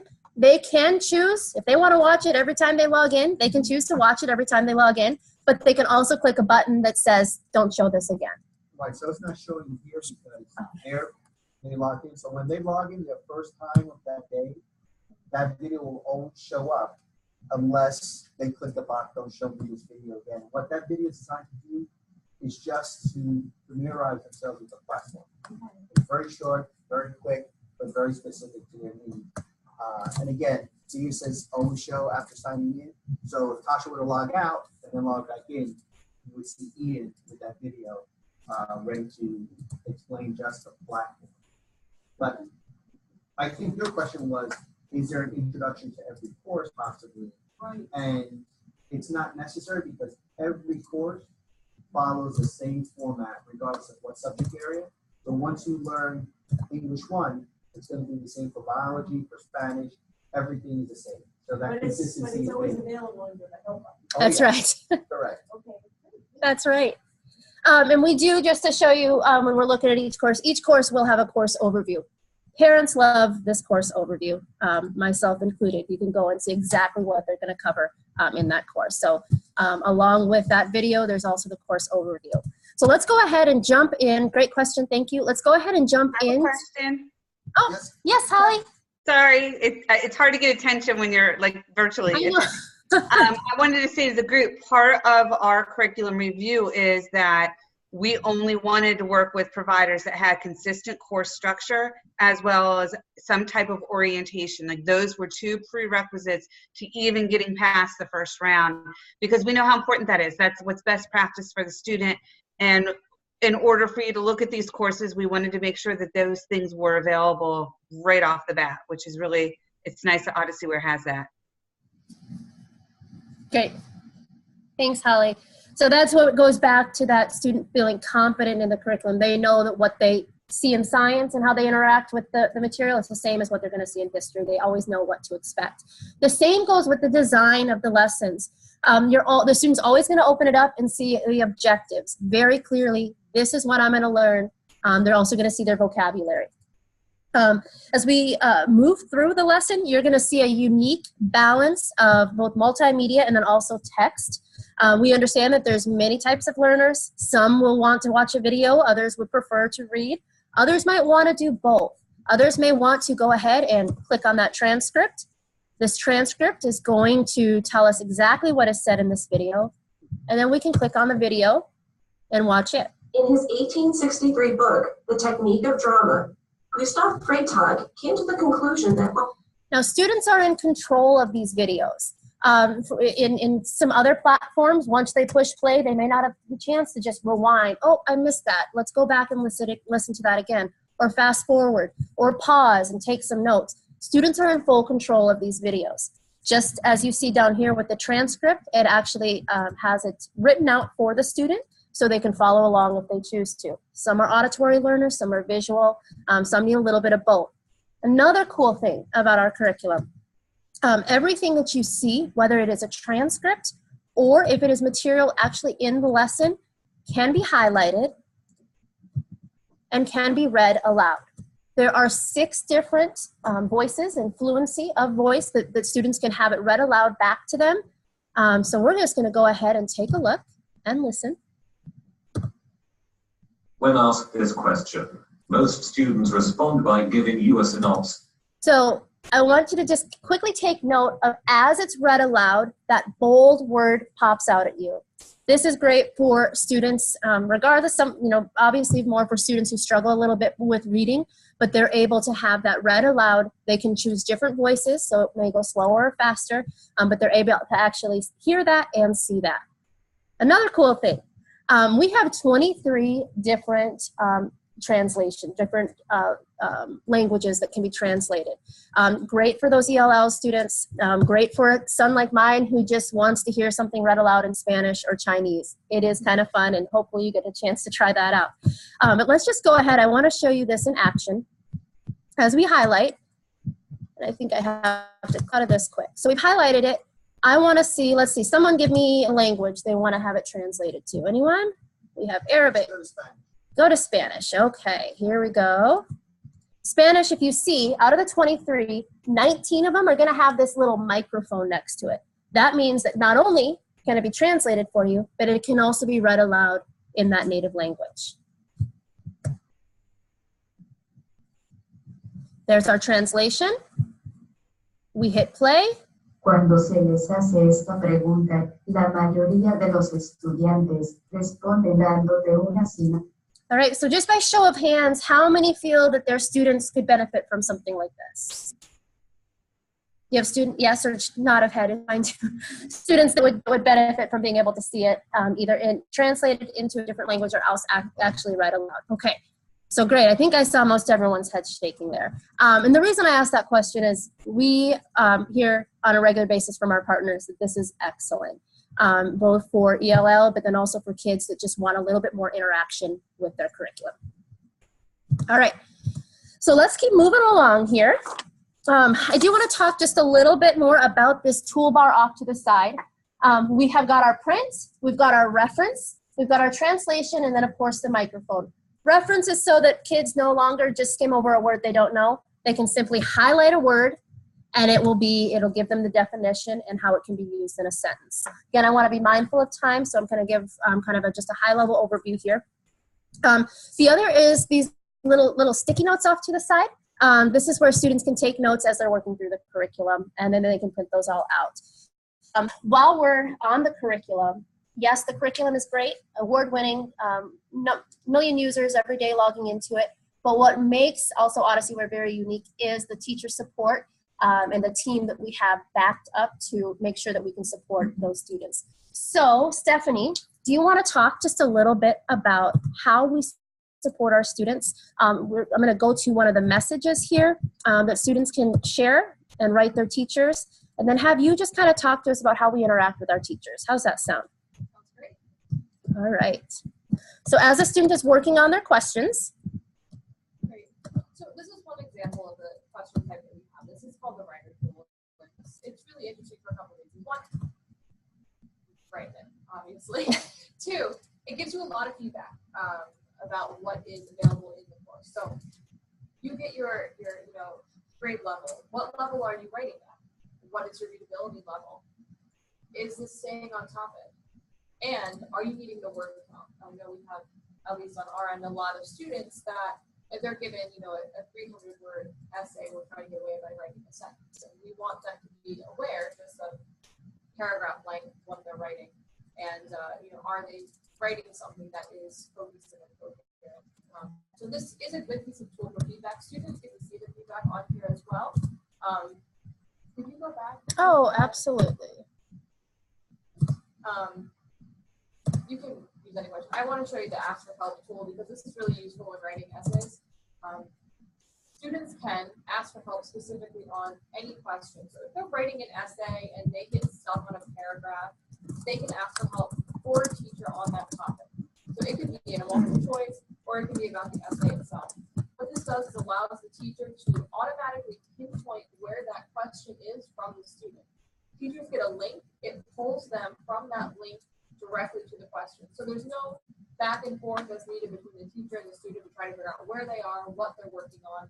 It takes them right there. And so a dialogue can really start to happen right away. What's cool about these help messages is it's a running dialogue that happens. So you'll see now it says me because the student says that. It will also say the teacher's name after that when they respond. So it will be student, teacher, student, teacher. It could be student, student, teacher, teacher. But it will give all of that feedback, and they can go back and reference that at the end of the day as well, if they need to go back and review on the section. Great, thank you, Stephanie. So what you can see here, a number of ways that students can get support. As a student is working through, again, feedback from our partners, we quickly learned that some kids will pick up the phone and give the teacher a call. We have our academic hotline that is available from 8 a.m. to 5 p.m. Eastern time. Other kids, like Holly is seeing us here, other kids want to see their teacher and actually have a conversation and share a whiteboard. So we have what we call virtual office. We use a platform called Blackboard. Anyone familiar with Blackboard in here? Okay, so we use that platform to communicate with our students where they can either video chat, they can share a screen, they can go over a lesson, get that tutoring that they need. So in addition to what you're seeing here, there's that academic hotline and that virtual office available to the students. I'm going to jump back to our PowerPoint. Any questions about what you've just seen?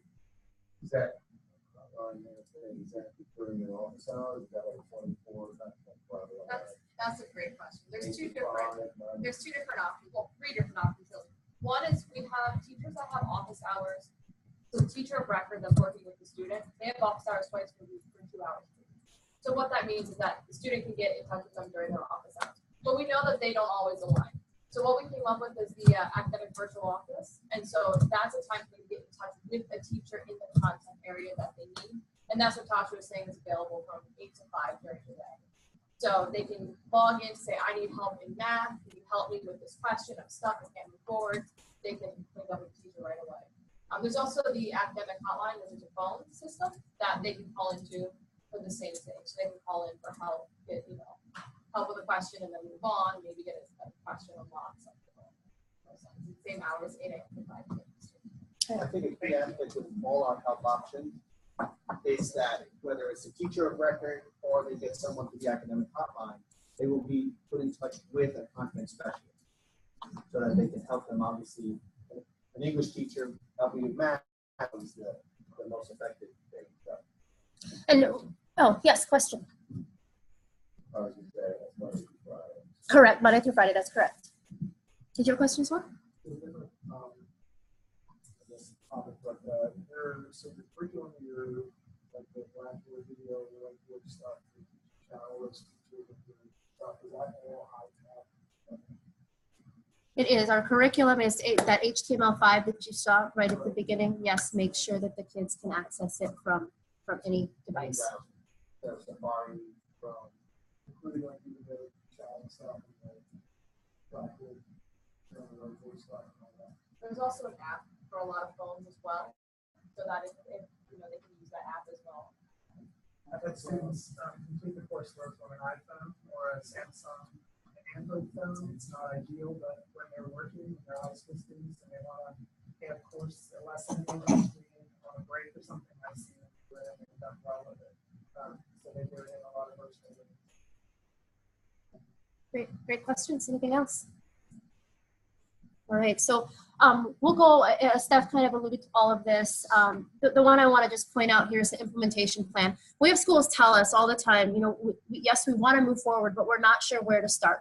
We know what our end result is. We want to, you know, decrease dropout rates. We want to increase graduation rates. We want our kids to be more successful. That's what we want to have happen.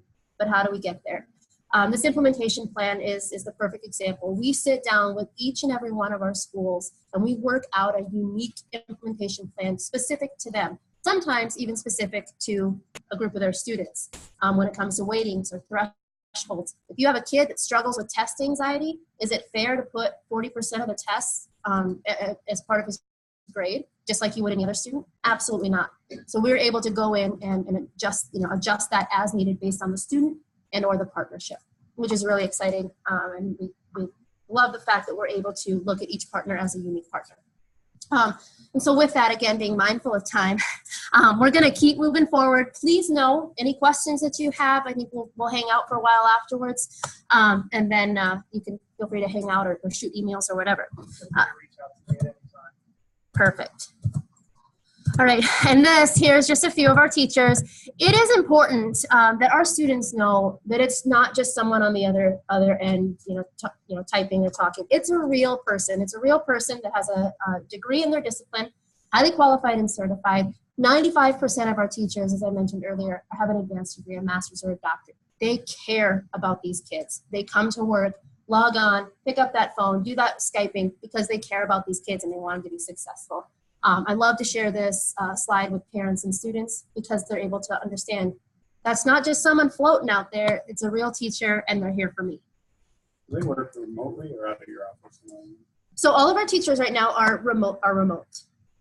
And I do, we have a slide coming up here that'll kind of let you know, what are our qualifications for our teachers? How do we make sure that these are quality teachers on the other end?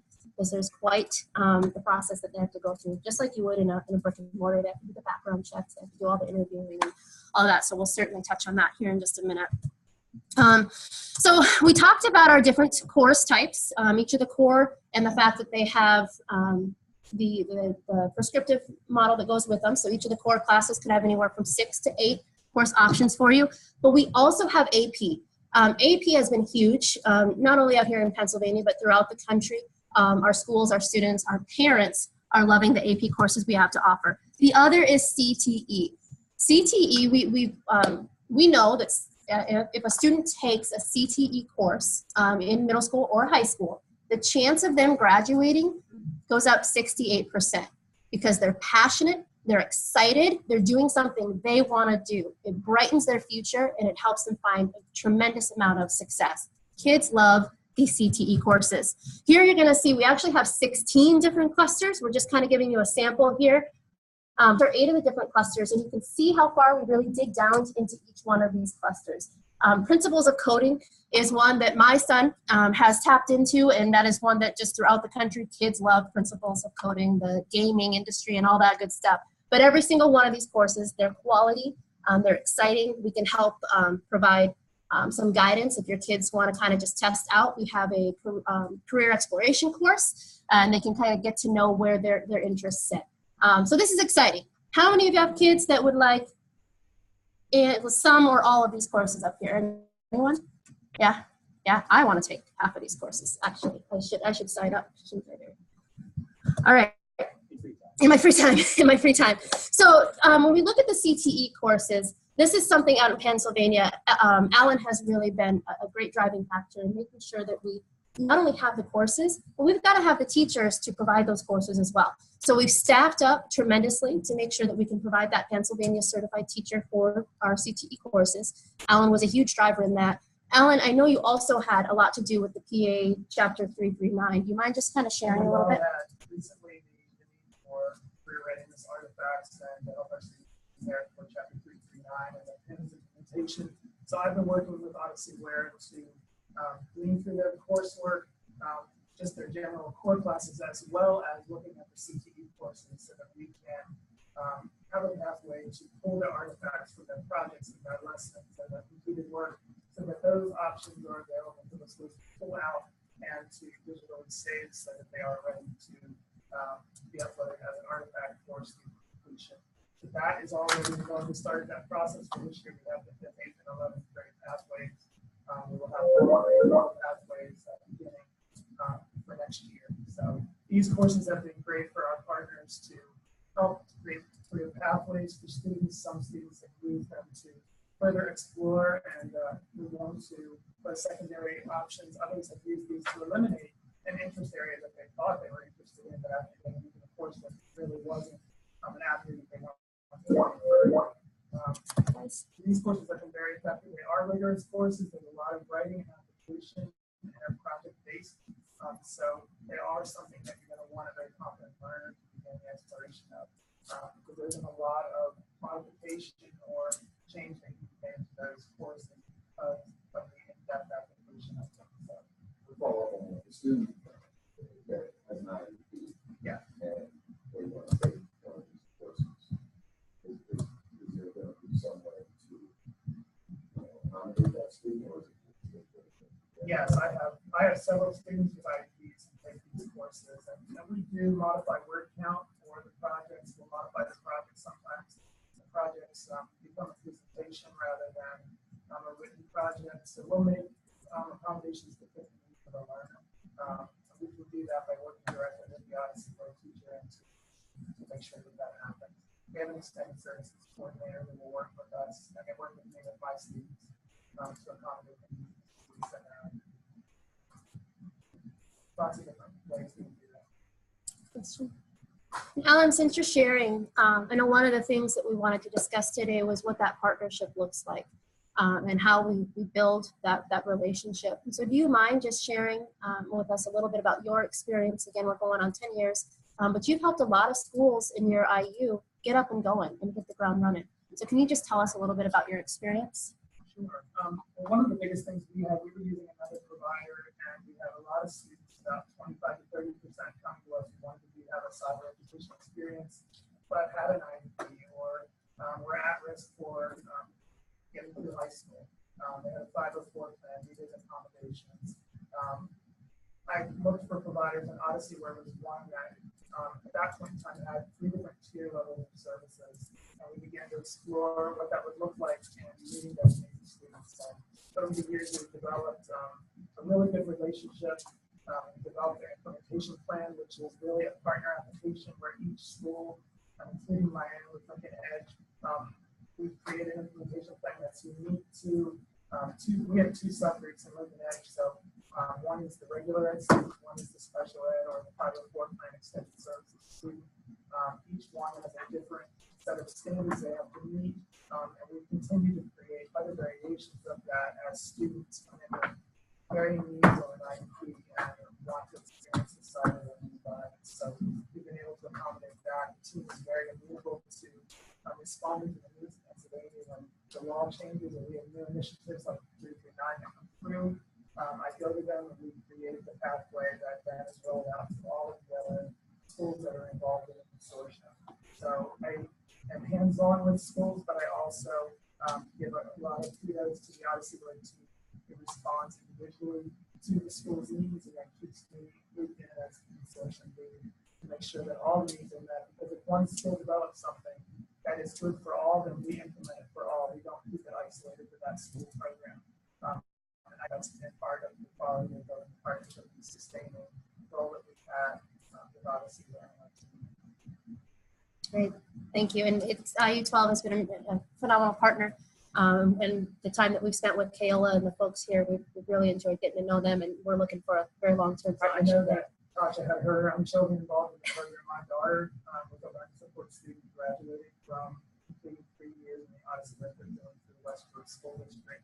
And her needs were very well met. She's now finishing the trade school program. So I'm very pleased with this program and doing a better experience for her. Awesome. That's right. Hannah, that's what I thought. I probably remember Hannah too. All right, well, thank you. So I know that we are running a little bit low on time. We've got about 5 minutes left. So one of the things that we're going to jump into is, how do you know that the teachers working with your students are quality? How can we assure you of that? And so I want to invite Steph to talk about that. But before we do that, is there anything pressing that any questions that you have that you're like, oh, before you leave, please answer this? Anything? Go ahead. All right. So you talked about the adaptations and the different diagnostic tools set up for each class, and it sounds like there's a lot of options. With the current software that we use, we can do that by student independently as we set up the course. Do we have to do that individually with Odyssey every time, or do we have the autonomy within the software to do that? Does that make sense? There's an extended services summary form that would be filled out for each student, and then those supports would be implemented each time they enroll a student in those courses. So we wouldn't have that option on a course by course basis. We wouldn't have the autonomy to be able to set that up on our own.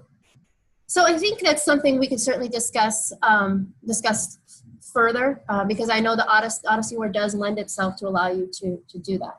But, as you put the kid in the course, and you can make those changes or skip a project or reassign a project, that sort of thing. Or even if it's an IEP accommodation, those are done through that initial form, not on a upload basis or course by course basis. So it really depends on the student.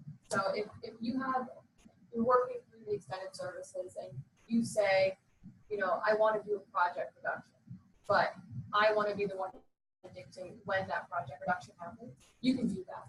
You can also say a blanket statement where I want, half of the coursework reduced. So it really depends on the need of the student, because I know that we always want to push them to succeed as much as they can, while removing any barriers or roadblocks. So we feel that it really is a partnership. So if you think that you can determine that, if you think that the student is the best one to determine that, or we are, you have, we can decide on that during the extended services and stuff. And are you asking a question in terms of working with our virtual teachers, or in a blended learning situation where you're utilizing the platform and using your own teacher? Because in that case, you can make changes for each individual student as you need to. So probably a blended. Yeah. And so your answer, the question to your answer is my yes. other question is are we allowed to use our? Yes. And that's where that autonomy comes. Okay. Correct. So we went a long way around, but the answer is yes. You can make individual changes to every course for every student as you access it in a blended learning situation. Does that answer your question? Mm-hmm. Yeah. And Rick, did you have a question as well?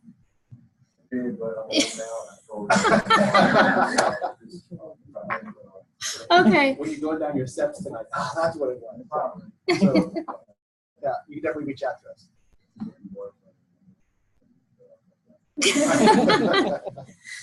All right, so Elmer, I know that we have 2 minutes left, and so I did want to give Stephanie a chance. If you just want to talk about the teacher piece. I can just give a really high level on our Pennsylvania teachers. So we really do take the instruction, online instruction seriously. We want to make sure that all of our teachers are adequately prepared to teach online.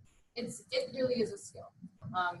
Anyone can go into a course, but are they doing it well? So we have a whole teacher training program. It takes about 2 weeks for a new hire that comes on board to go through it, to learn our content, to learn our best practices, suggestions of working with our students. I think it's really important that we guide them, we help them grow as online teachers, because a lot of these things are not just intuitive to do in an online environment. But we want to make sure, though, that training in the beginning continues throughout the time the teacher is with us. So we have monthly one-to-one evaluations that go on, just conversations with the teacher, what's going well, what are you struggling with, so we can help them continue to grow and improve throughout their time with us. And then we do have biannual evaluations that are our formal evaluations to show growth from year to year. In addition to that, to help our teachers continue to grow and improve, we have monthly professional development sessions. These are optional, and what we call them monthly master's morsels, M&Ms, you know, little cute things. But really what they are is they're focused on specific topics that we heard from our teachers that they would like additional information on.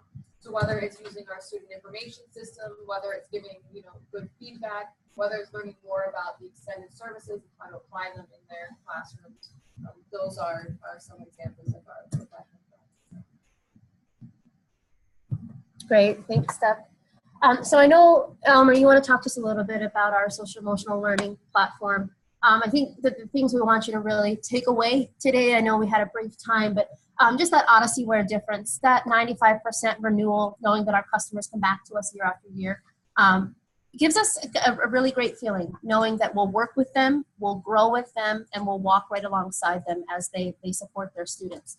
The career and technical education courses, going back to that 68% increased success of 68%, they're more likely to graduate high school if they're taking a career and technical education course, something they're passionate about, something that gets them excited about their future. The course options, as we pointed out, the core classes having those 6 to 8 different formats. Not every kid is the same. What their math, English, science might look like is going to look different for each kid and their needs. The student experience, just knowing that they're going to have that support, the virtual office, the academic hotline, the leadership team, that we're here to support them. And then of course, partner longevity. We're not just looking for a 1 year and then let's move on. We're here for the long haul. We're here to grow with you and learn from you. And so that's really what we want to have you to take away today. And Elmer, you want to talk to us a little bit about BASE? Sure, thanks. Yep. If you could move to the next slide. So absolutely. In the next 2 minutes that I don't have, that I'm going to appropriate with your allowance, I just want to quickly talk about a program that we feel has made a tremendous impact and will continue to make a tremendous impact. And it's called BASE. It stands for Behavioral Alternatives to Suspension and Expulsion.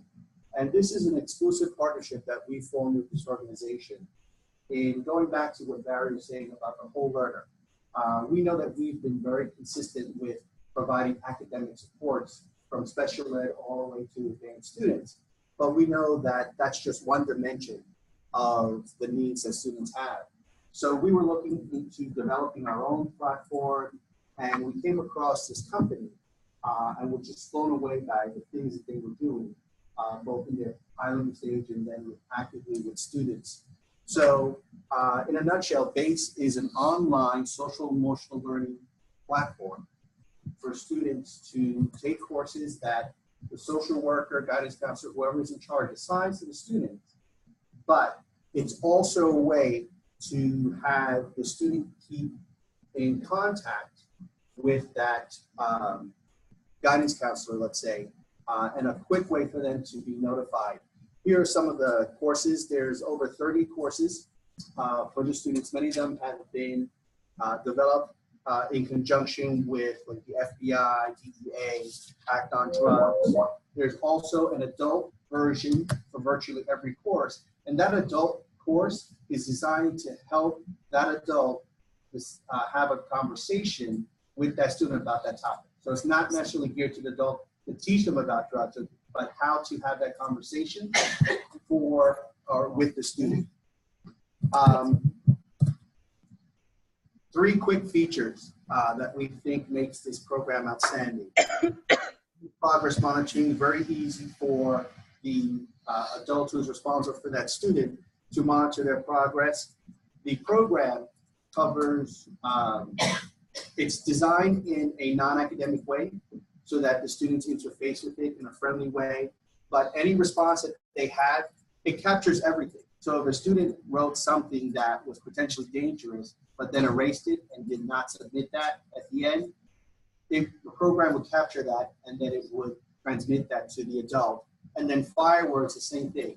If the student wrote an answer something like, well, I thought about committing suicide or something like that, even if they deleted it, suicide is one of the firewords. The adult who is aligned with that student would we've tested it, within 9 seconds, get an email notification saying this student has triggered a fire word alert.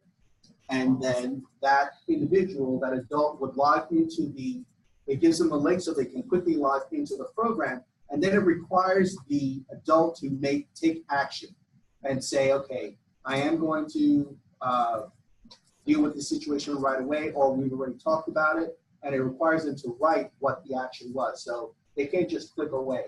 So that we find has been a very powerful feature of the program. That's right. So it's a quick overview, and I'm going to share a story that I've been told, and Barry, you can tell me if it's correct, but the founder, she is a guidance counselor by trade. And I think the strong motivation to develop this program was that she was in a meeting in the guidance office. A student came to her and said, listen, I need to talk to you right away. Like so many of the students, she was in a meeting, said, listen, go back to the in-school suspension, and I'll come talk to you when the meeting's done. So the meeting finished, she forgot about it. The student didn't come back, and she went home and committed suicide. So that left such a huge impression on her that she started work on a program that would avoid that. And this may not be amazing to you, but what we have found in talking with her in our own experience, students will share information with a computer, online platform, or program that they will never share with an adult or even a peer face-to-face. So it's a very safe, open environment, and it's amazing the information that they will share. And overall, students want to share this information, they just don't know how, and to do it in a way that other students are going to find out about it or that they feel they're protected. So we're very excited about this, and I'll leave you with this. When you think about what the potential, how much is it worth for the potential to save a student's life? The most you're ever going to pay for this program is $15 per student. So you do the math and figure out what having a program that has a potential is worth. So we're very excited about this, and we feel it really rounds out our overall offerings. And it's prevented close to 60 suicides already on record, just this space one curriculum. school shooting incident It's that amazing. we know of, and we know that because partners have shared that with the creative base. So we're very excited about this, as we are excited about this new partnership.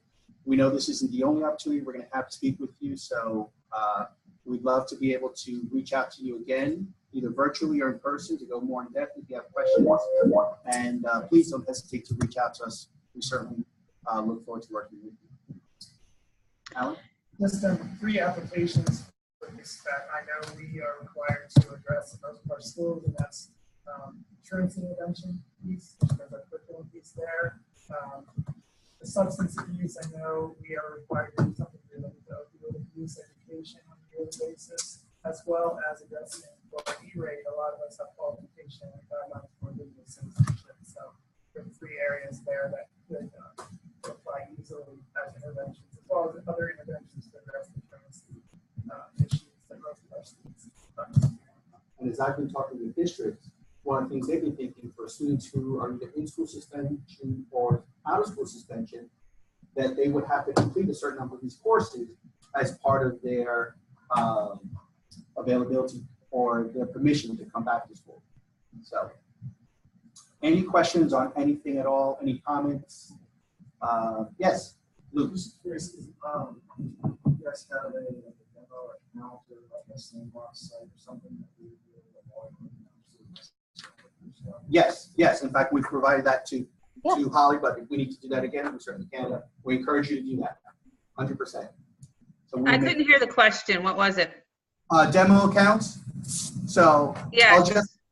I'll make sure that the one that we sent you is still active, and they can access it through that, or if we need to send you more, it's not a problem. So the demo accounts from January, that's what you're referring to? I'll look through, because sometimes they have a 3-month period, but regardless, we will get you access to play around. So the next steps for us and the OdysseyWare team is we will be setting up some webinars over the summer, training ones as well as something similar to this for those that weren't able to attend, that it's an information session. We were gonna hammer out those dates this afternoon, but I'm not there, so we'll take care of it tomorrow, and we'll share them out with you. You may even want to share them with other people in your building, because I know not everybody's in this meeting, or curriculum directors. And that way we can really get you ready for the fall. I know there's interest in these courses. We want to make sure that you can hit the ground running with the students. So that's what we're going to spend the summer doing. Please direct all questions about OdysseyWare to myself or my team, because that helps us build our knowledge as well. And that way we can make sure that you're getting the answer that you need. We have already started working on Genius integration, and we are 100% confident that we'll be ready for the fall. So we worked out a simple solution so that I have no worries about courses not being ready for the fall at this point in May. I think the big step is getting everybody trained and ready for the fall. Thank you, Holly. Yeah, no, thank you and your team for coming to our networking meeting. I know this is helpful. Thank you for the food, all of that, and I'll be in touch with you guys tomorrow. Great. Take care. Thank you. Thank you. Thanks to everybody. Have a great summer. Woo! So we'll share hangout for a little bit, right, Elmer? If Yeah, anyone so has anybody questions. who would like to, be able to talk to you more in depth about it. My steak wasn't even open. It just, I like, I was like, am I crazy? I know I closed it down, and it's like not even open. It's still coming through. I'd like, it just baffles me every time you walk through the door. Should I end